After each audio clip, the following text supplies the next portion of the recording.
शांतिपुर नाम के एक छोटे से गांव में विक्रम नाम का गरीब किसान अपनी पत्नी अनीता के साथ रहता था। विक्रम गांव का सबसे गरीब व्यक्ति था। वह रोज किसी न किसी के यहाँ काम करके थोड़े बहुत पैसे कमा पाता था। जितने रुपए की कमाई होती उसी से ही दोनों का जीवन किसी तरह चल रहा था। वह मुश्किल से 2 वक्त की रोटी जुटा पाता। उनका घर बहुत जर्जर था। बारिश होते ही दीवारें भीग जाती और छत से पानी टपकता। विक्रम के पास इतना पैसा भी नहीं था कि वह अपना घर ठीक करवा सके। गांव के अमीर लोग उसे और उसकी पत्नी को नीची नजरों से देखते और हर जगह उन्हें तिरस्कार मिलता। एक रात आंधी के साथ साथ बहुत जोरों की बारिश होने लगी। विक्रम का घर कच्चा होने के कारण उसे बहुत डर लगने लगा कि तूफान में उसका घर कहीं उड़ न जाए। बाहर बहुत जोरों की बारिश हो रही है। मुझे लगता है हमारा घर ज्यादा देर तक नहीं टिक पाएगा। मैं बोल रही थी, हमारे पास जो भी कीमती सामान है ना, उसे हम एक बोरे में भरकर आपके भैया सुनील के यहाँ दे आते हैं। हाँ, तुम सही बोल रही हो। चलो जल्दी जल्दी हमारे जरूरत के सामान को एक बोरे में भर देते हैं, फिर भैया के यहाँ चलेंगे। विक्रम और उसकी पत्नी दूर अपने भाई के घर जाने लगते हैं। विक्रम का घर कच्चा था, पर उसके भाई का घर पक्का मकान था। सुनील भैया, अरे ओ सुनील भैया, दरवाजा खोलो, कुछ काम है। क्या हुआ? इतनी बारिश में यहाँ क्यों आए हो? भाई, तुम्हें मेरे घर का हाल तो पता ही है। सारा सामान पानी में भीग ना जाए, इसलिए मैं कुछ अपना जरूरी सामान तुम्हारे घर में रखना चाहता हूँ। क्या तुम्हारा सामान मेरे घर पर? नहीं नहीं, तुम जाओ और अपने घर में ही रहो। तेरे सामान के लिए मेरे पास जगह नहीं। मेरी ससुराल वाले आने वाले हैं। तुम जाओ और अपने घर में ही रहो। तेरे सामान के लिए मेरे पास जगह नहीं। मेरी ससुराल वाले आने वाले हैं। उस रात विक्रम ने समझ लिया, दुनिया में कोई रिश्ते नहीं, सिर्फ स्वार्थ की दीवारें हैं। विक्रम और अनीता दोनों दुखी होकर अपने घर लौट जाते हैं। दोनों पूरी रात अपने सामान की रखवाली के लिए रात भर नहीं सोते। विक्रम और अनीता ने सारी रात भीगते हुए बिताई।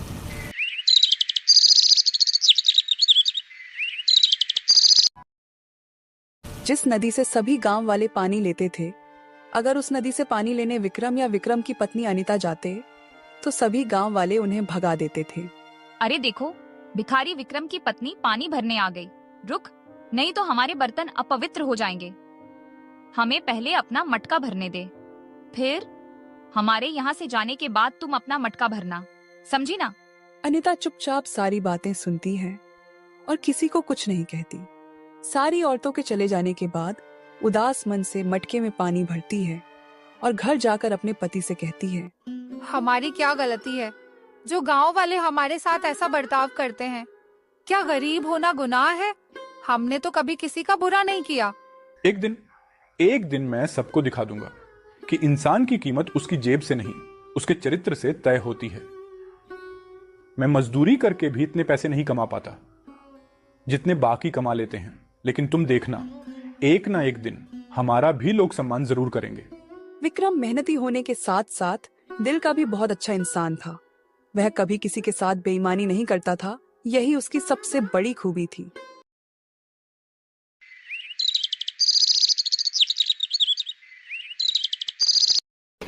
गांव में एक बड़ा संगीत महोत्सव आयोजित हुआ। दूर दराज से कई अमीर मेहमान आए। उसी दौरान एक मशहूर संगीतकार राजदीप भी वहां आ रहा था। तभी अचानक जोर जोर से बारिश होने लगती है। रास्ता गीला होने के कारण संगीतकार राजदीप की गाड़ी कीचड़ में फंस जाती है। उसने गाड़ी निकालने की बहुत कोशिश की, पर वह कितनी भी मेहनत करने के बाद नहीं निकल रही थी। साथ ही बारिश भी बेकाबू हो रही थी। राजदीप ने गांव वालों से मदद मांगी, पर सबने बारिश और गंदगी का बहाना बनाकर उसे अनदेखा कर दिया। उधर विक्रम, जो नया काम ढूंढते हुए लौट रहा था, तभी उसने देखा राजदीप की गाड़ी कीचड़ में और राजदीप मदद के लिए आवाज लगा रहा है। विक्रम बिना एक पल घमवाए दौड़ा। साहब, क्या मैं आपकी गाड़ी निकालने में कुछ मदद कर सकता हूँ? क्या? हाँ, बिल्कुल भाई, बिल्कुल बिल्कुल। मैं तो तभी से लोगों को मदद के लिए आवाज दे रहा हूँ, कोई तैयार ही नहीं है। ऊपर से ये भारी बारिश ने दिमाग खराब कर रखा है। अच्छा, मैं गाड़ी के अंदर बैठकर आगे बढ़ाने का प्रयास करता हूँ, तुम पीछे से धक्का देना। विक्रम ने पूरा जोर लगाकर उसकी कार बाहर निकाली। थोड़ी मशक्कत के बाद गाड़ी कीचड़ से बाहर निकल गई। गाड़ी से राजदीप उतरकर विक्रम के पास जाता है। राजदीप ने विक्रम से पूछा, भाई तुम कौन हो? तुमने इतनी बुरी हालत में भी मेरी मदद क्यों की? ये लो तुम्हारी मेहनत का इनाम। मेहनत की कीमत पैसों से नहीं तोली जाती साहब, मदद करना हमारा फर्ज है। अच्छा, वैसे तुम बहुत अच्छे इंसान लगते हो। पिछले 1 घंटे से मैं यहीं फंसा हुआ था, किसी ने मेरी मदद नहीं की, सिर्फ तुमने मेरी मदद की। अब जाकर मेरी गाड़ी इस कीचड़ से निकल पाई है। अच्छा साहब, अब मैं चलता हूँ। रुको विक्रम, मुझे अपने घर नहीं ले जाओगे? क्या? नहीं साहब, मुझ जैसे गरीब के घर जाकर आप क्या करोगे? मेरा घर मिट्टी का बना हुआ पुराना टूटा फूटा घर है, आपको मेरे घर जाकर कुछ नहीं मिलेगा। अब तो मैं एक बार तुम्हारे घर चलकर ही रहूंगा जी। राजदीप विक्रम को अपनी गाड़ी में बैठा लेता है। विक्रम पीछे बैठकर राजदीप को अपने घर का रास्ता बताता है।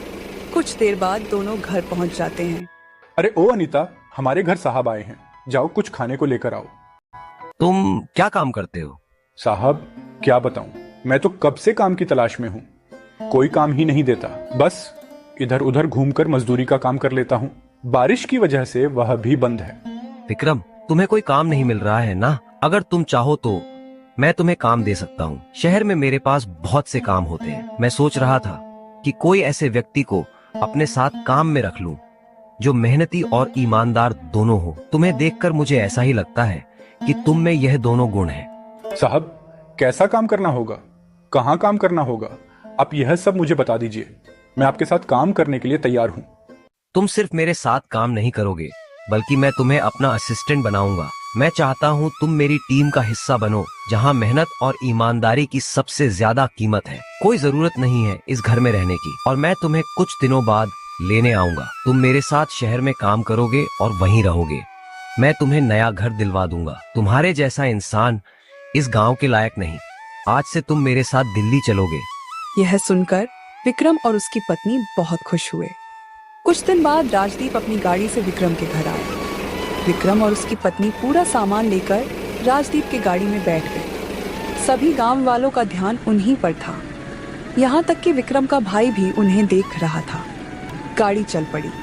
राजदीप विक्रम और उसकी पत्नी को शहर लेकर आ गया। उसके बाद उन दोनों को रहने के लिए एक अच्छा सा घर दे दिया। विक्रम सारे काम अच्छे से समझ गया था।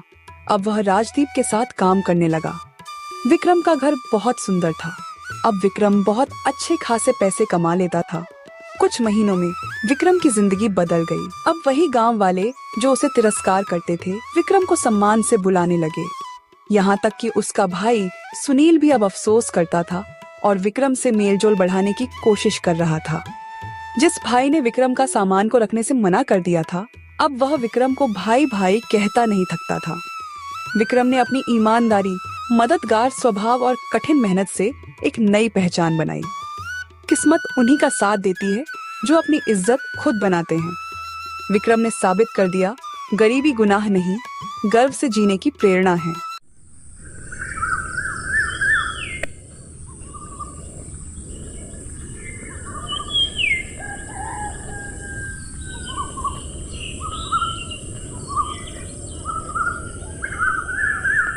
एक बार की बात है, सूरजपुर नाम के गांव में रामदयाल अपनी बेटी मीरा के साथ रहता था। कई साल पहले उसकी पत्नी का देहांत हो गया था। उसने अपनी बेटी के लिए सब कुछ किया, उसे बहुत प्यार से पाला और पढ़ाया लिखाया, और अब उसकी शादी की उम्र हो चुकी थी।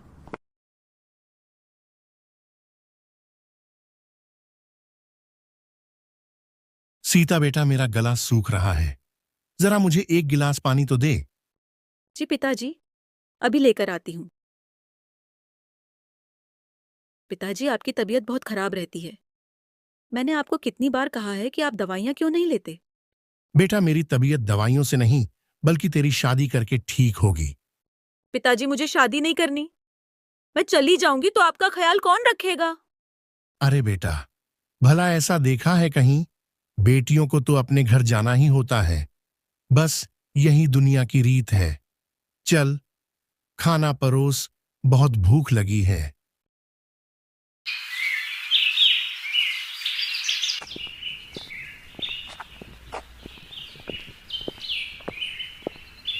अगले दिन रामदयाल अपने खेतों की ओर निकल जाता है कि तभी उसे रास्ते में सुखिया मिल जाता है। क्या हाल है रामदयाल? आजकल कहाँ रहते हो? मैं ठीक हूं भाई, बस घर में रहता हूं। आजकल तबीयत बहुत खराब हो रही है। तुम कैसे हो? मैं भी ठीक हूं भाई, बस इधर उधर घूमकर थक सा गया हूं। अच्छा, कहाँ जा रहे हो? कुछ नहीं रामदयाल, तुम्हें तो पता ही है, मैं लोगों की शादियां करवाता हूं, जिसके कारण मुझे गांव में कम और शहर में ज्यादा रहना पड़ता है। सुखिया जब शादी की बात करता है तब रामदयाल का मुंह उतर जाता है।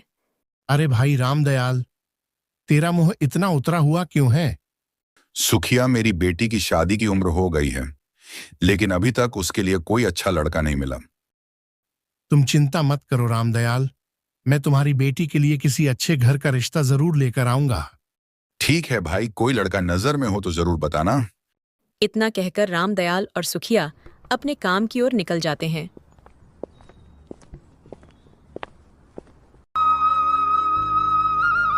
इस तरह कई दिन निकल जाते हैं और एक दिन सुखिया रामदयाल के घर आता है। मीना बेटी, रामदयाल कहाँ है? वो काका पिताजी तो बाहर गए हैं, बस अभी आते ही होंगे। कि तभी रामदयाल आ जाता है। कैसे हो सुखिया? तुम कब आए? मीरा अपने काका के लिए चाय बना के ले आ। ठीक है पिताजी। हाँ तो सुखिया, बताओ कैसे आना हो? रामदयाल, मैं एक बहुत बड़ी खुशखबरी लेकर आया हूं। अपनी मीरा की शादी के लिए एक लड़के वालों ने हां कर दी है और वे यहां आकर लड़की को देखना चाहते हैं। अच्छा, ये तो बहुत अच्छी बात है। तो बताओ, वो लोग हमारे घर कब आ रहे हैं? वैसे तो लड़के के घर में उसके माता पिता और एक बड़े भाई भाभी हैं, लेकिन कल तो केवल लड़के के माता पिता आ रहे हैं। अच्छा सुखिया, ये तो बहुत अच्छी बात है। ये बात कर तुमने तो मेरा दिल ही जीत लिया। अच्छा रामदयाल, अब मैं निकलता हूं, मुझे बहुत काम है।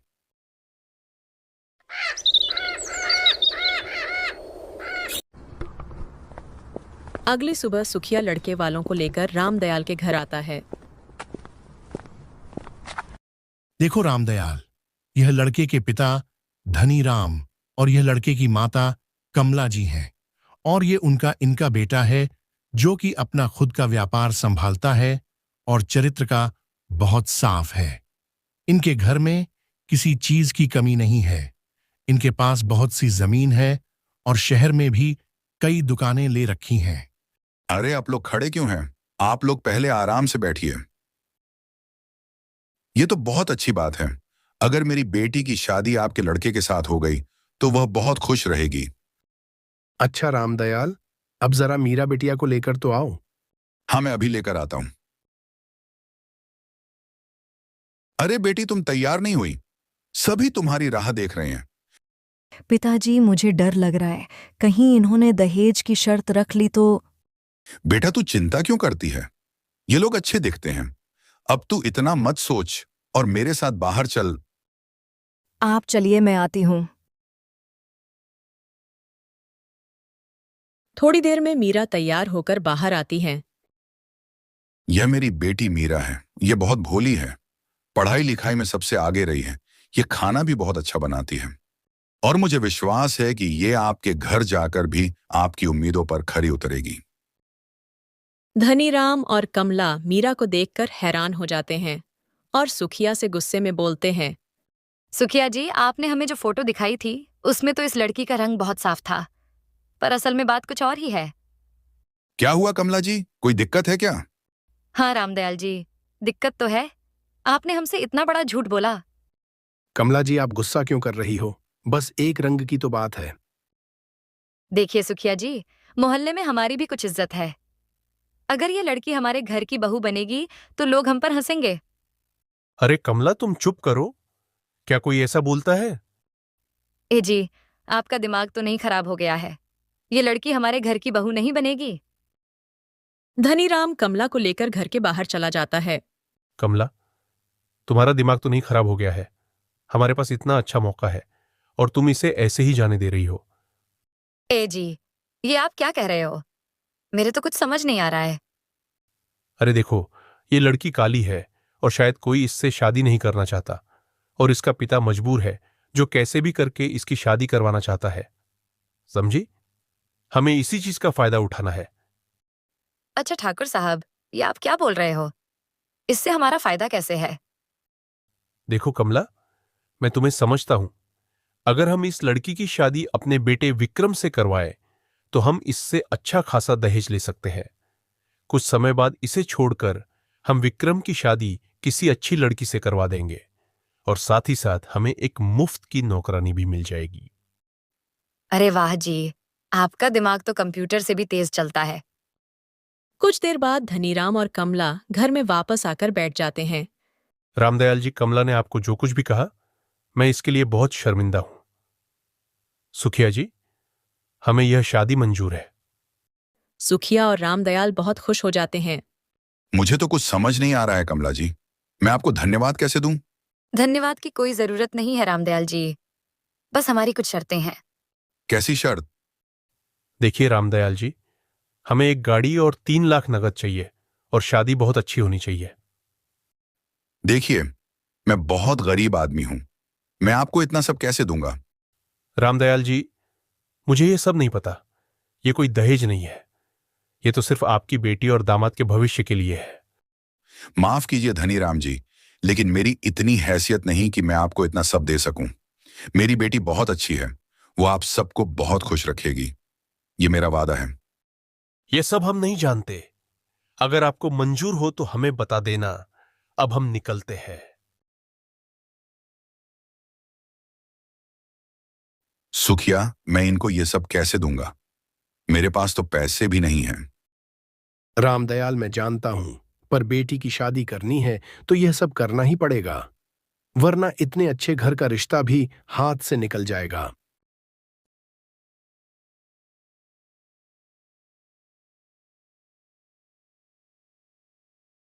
इतना कहकर सुखिया वहां से चला जाता है। पिताजी, आपको उनकी कोई शर्त मानने की जरूरत नहीं, मुझे शादी नहीं करनी। पर बेटी, लड़का और परिवार अच्छा है, मुझे कहीं से भी पैसों का इंतजाम करना होगा। अगर यह रिश्ता हाथ से निकल गया तो तुमसे कौन शादी करेगा? इन्होंने कम से कम हाँ तो करी है। लेकिन पिताजी। तुम इसकी चिंता मत करो, तुम्हारा पिता कुछ भी करेगा पर तुम्हारी शादी करवा के रहेगा। बेटा, आखिर ये सब कुछ तो तेरा ही है, और तू खुश रहे, इससे ज्यादा मुझे कुछ नहीं चाहिए।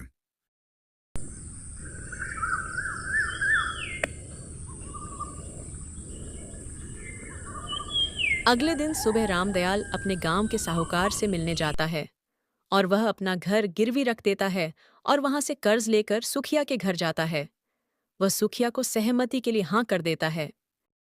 सुखिया, मैंने पैसों का बंदोबस्त कर लिया है, तुम लड़के वालों को शादी की तैयारियों करने को बोल दो।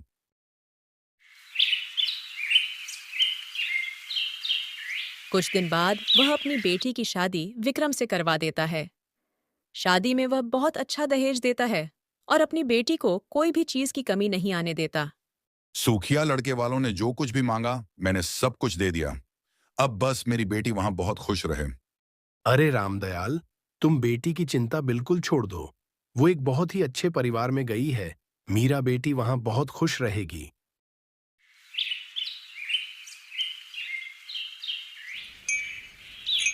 इधर मीरा भी ससुराल का बड़ा बंगला देख खुश हो जाती है, लेकिन शादी के दूसरे दिन ही ओ महारानी, सूरज सर पर चढ़ चुका है और तू अभी तक अपने कमरे में ही आराम कर रही है। नहीं माँ जी, मैं अभी बाहर ही आ रही थी। कान खोलकर सुन ले, यहाँ सब लोगों को जल्दी खाना खाने की आदत है, इसलिए सुबह जल्दी उठकर सबके लिए नाश्ता बना दिया कर। उसके बाद घर की साफ सफाई, बर्तन, ये सब भी तुझे ही करना है। ये सब सुनकर मीरा के होश उड़ जाते हैं। लेकिन माँ जी, इतने बड़े घर की साफ सफाई में तू नहीं तो कौन करेगा? तेरे बाप ने तेरे साथ 2-4 नौकर तो नहीं भेजे? देख, बड़ी बहू को हमने कैसे रानियों की तरह रखा है, क्योंकि ये अपने साथ दहेज में बहुत पैसा और सामान लाई थी। तू तो भिखारियों की तरह आई है, तो ये सब तो करना ही होगा। और सुन, तुझको हम अपने घर की बहू बनकर ले आए, उसके लिए तू हमारा आभार मान, वरना तुझ जैसी काली लड़की से तो कोई शादी भी नहीं करता। वो तो हमें दया आ गई तेरे बाप पर, जो तेरी शादी मेरे बेटे से करवाई। अब खड़ी खड़ी मेरा मुंह क्या देख रही, रसोई में जा और हमारे लिए खाना लगा। मीरा चुपचाप सास की कड़वी बातें सुन लेती है और कोई जवाब नहीं देती। दिन पर दिन मीरा के साथ गलत बर्ताव होने लगता है। उसकी सास उसे दिन भर काम में लगाए रखती और खुद दोनों सास बहू सारा दिन आराम करती। मीरा अंदर ही अंदर घुटने लगी और वो अपने पति से भी कुछ नहीं कहती, क्योंकि विक्रम भी कोई अच्छा इंसान नहीं था। वो दिन भर गांव के गलियों में घूमता और रात को शराब पीकर घर आता और मीरा को 4 बातें सुनाता। तू कल सुबह ही अपने बाप से और पैसा मांगना, वरना मुझसे बुरा कोई नहीं होगा।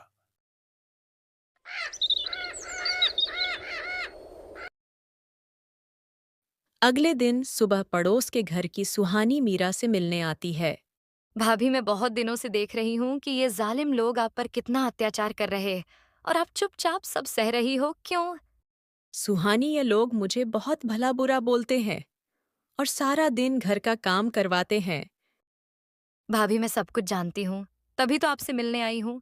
भाभी, आपको अपने पिताजी के घर चले जाना चाहिए, नहीं तो ये लोग आपको छोड़ेंगे नहीं।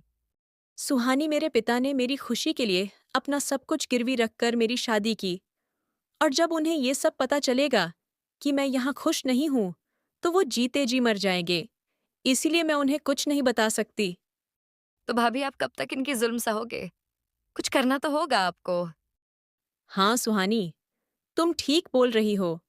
मेरे पिता ने मुझे इतना पढ़ाया है और इतना सब कुछ देकर मेरी शादी इनके घर इसलिए नहीं की कि मैं यहाँ सारा दिन इनके तने सुनूं।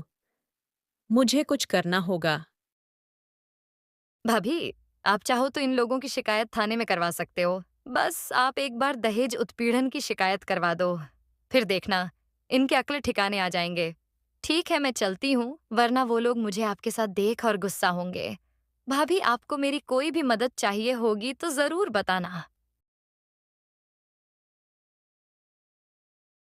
सुहानी की बातों पर मीरा बहुत देर तक सोचती रही। उसे अपने पिता के त्याग याद आते, कैसे उन्होंने अपना सब कुछ गिरवी रखकर उसकी शादी की थी। उस रात मीरा ने तय कर लिया कि वह अब अन्याय सहकर चुप नहीं रहेगी, लेकिन वह कोई झगड़ा भी नहीं करेगी, बल्कि सही और कानूनी रास्ता अपनाएगी।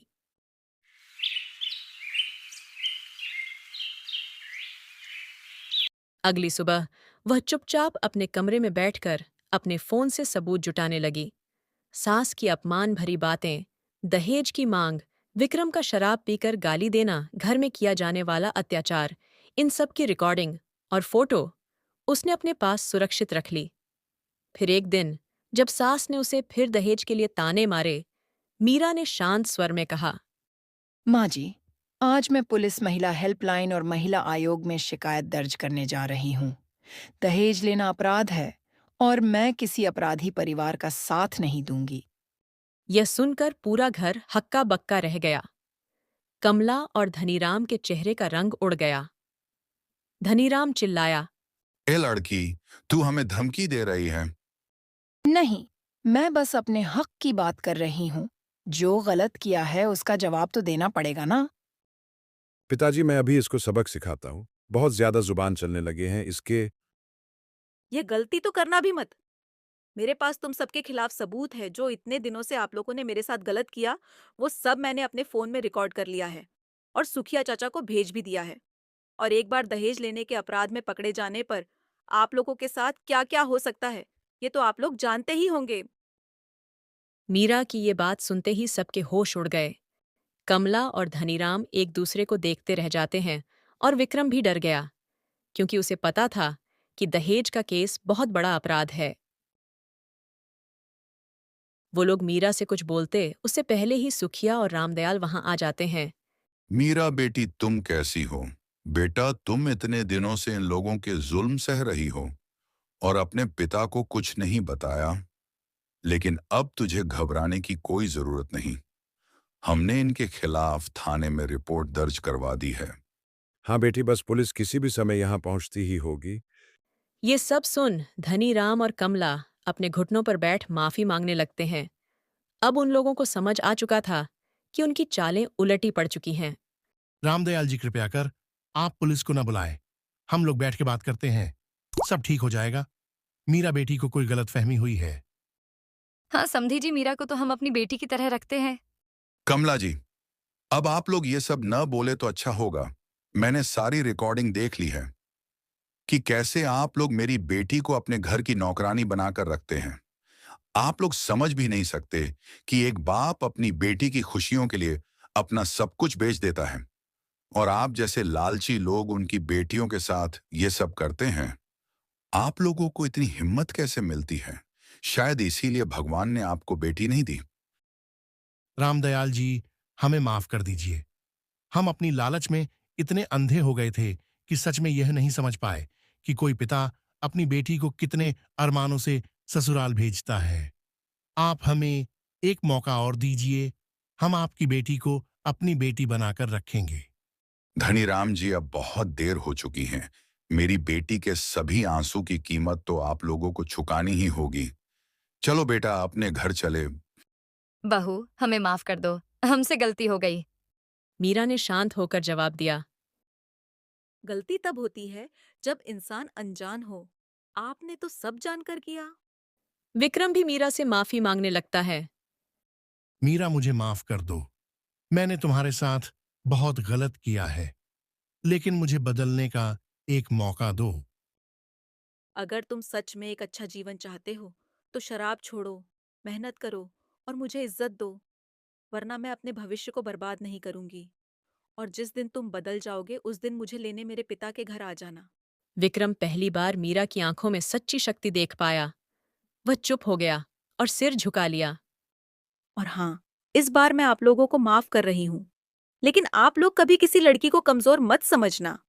अगर कोई लड़की चुपचाप ससुराल वालों के गलत व्यवहार को सहती है तो इसका मतलब यह नहीं कि वो कमजोर है, बस अपने मां बाप के लिए वो चुप रहती है। चलिए पिताजी। इस तरह मीरा ने अपने ससुराल वालों सबक सिखाया। कुछ समय बाद विक्रम अपनी सारी गलत आदतों को छोड़ देता है और मीरा को उसके घर से लेकर अपने घर आ जाता है। अब मीरा उसी घर में, उसी परिवार में डरी हुई बहू नहीं, बल्कि सम्मान से जीने वाली, शिक्षित और आत्मनिर्भर मीरा बनकर रहने लगी। गांव की औरतें भी मीरा से प्रेरित होकर अपने हकों के लिए खड़ी होने लगीं।